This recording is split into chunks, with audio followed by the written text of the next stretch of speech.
Hash, may we have your leftovers? The rain drummed softly against the floor-to-ceiling windows of Marcello's, one of the city's finest restaurants. Inside, warm amber light cast a golden glow over white tablecloths and gleaming silverware. The dinner rush had ended an hour ago, leaving only a handful of patrons scattered throughout the elegant dining room. At a corner table near the window, Marcus Henderson sat alone. His expensive suit was perfectly tailored, his dark hair immaculately styled, but his eyes held a weariness that money couldn't fix. Before him lay the remnants of a meal he'd barely touched: grilled salmon with roasted vegetables, a side of garlic mashed potatoes, and warm dinner rolls that had grown cold. Marcus was the CEO of Henderson Industries, a company his father had built from nothing. At 35, he had everything society told him he should want: wealth, power, respect. Yet as he stared out at the rain-soaked street, he felt the familiar hollow ache in his chest. Success, he'd learned, could be the loneliest achievement of all. The restaurant was his refuge these days.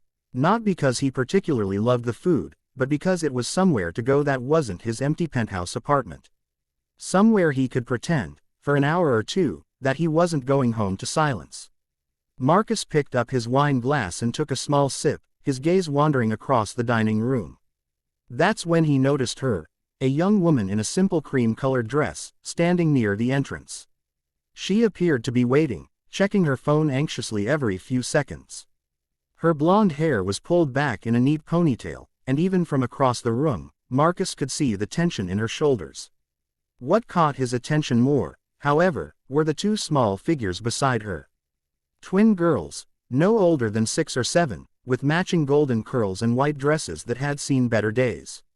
They stood quietly, their small hands clasped in front of them, their behavior remarkably well-mannered for children their age. The woman, their mother, Marcus assumed, spoke quietly to the hostess. Even though he couldn't hear the conversation, Marcus could read the body language. The hostess was shaking her head apologetically.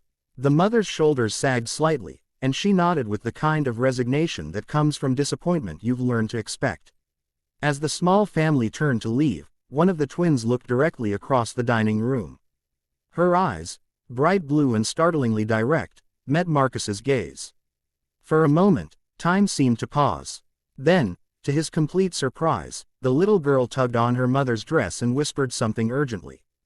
The mother looked uncertain, but the twin was already walking across the restaurant, her sister following close behind.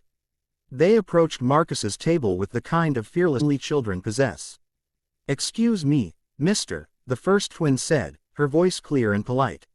"May we have your leftovers?" Marcus blinked, certain he'd misheard. "I'm sorry, what?" The second twin stepped forward, her blue eyes equally direct. "We're really hungry, and Mama says the food here is too expensive. But you're not eating yours, and it looks really good."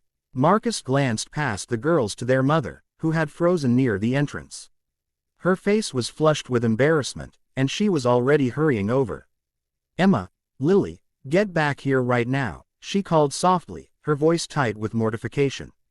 "I'm so sorry," she said to Marcus as she reached the table. "They didn't mean to bother you. We'll just go." But Marcus was studying the twins more carefully now.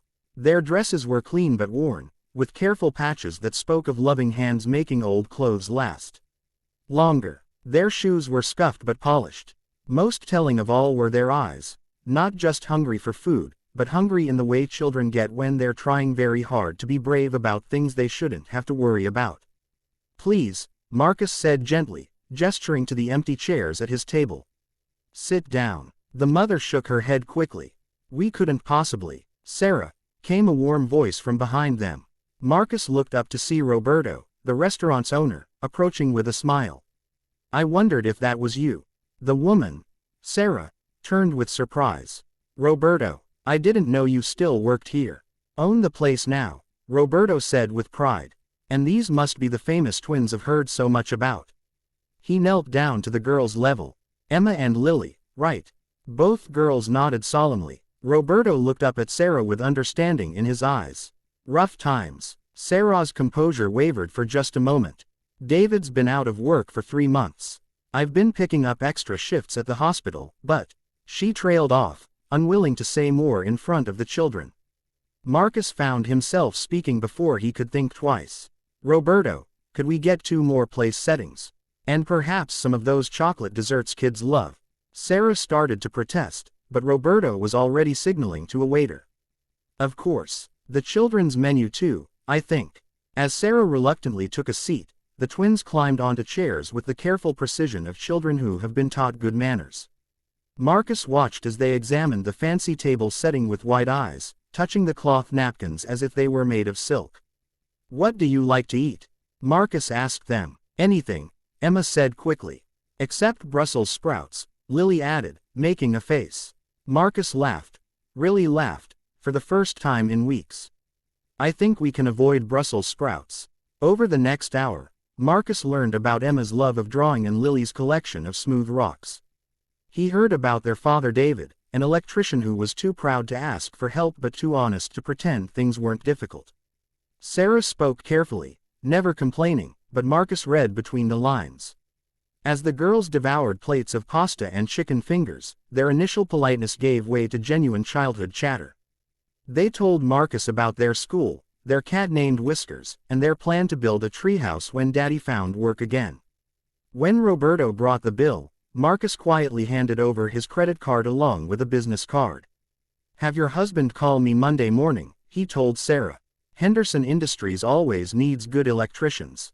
Sarah stared at the card, her eyes filling with tears. I can't. This is too much. Actually, Marcus said, watching Emma carefully fold her napkin and Lily stack the empty plates to help the waiter, I think you've given me more than I've given you. Outside, the rain had stopped. Through the window, Marcus could see the first stars appearing in the clearing sky. For the first time in months, the thought of going home didn't fill him with dread. Sometimes, he reflected, the most important conversations begin with the simplest questions.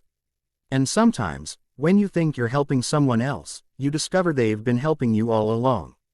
As the small family prepared to leave, Lily tugged on his sleeve one more time. Thank you for sharing, she said solemnly. Mama says sharing is what makes people happy. Watching them walk into the night, Marcus realized she was absolutely right.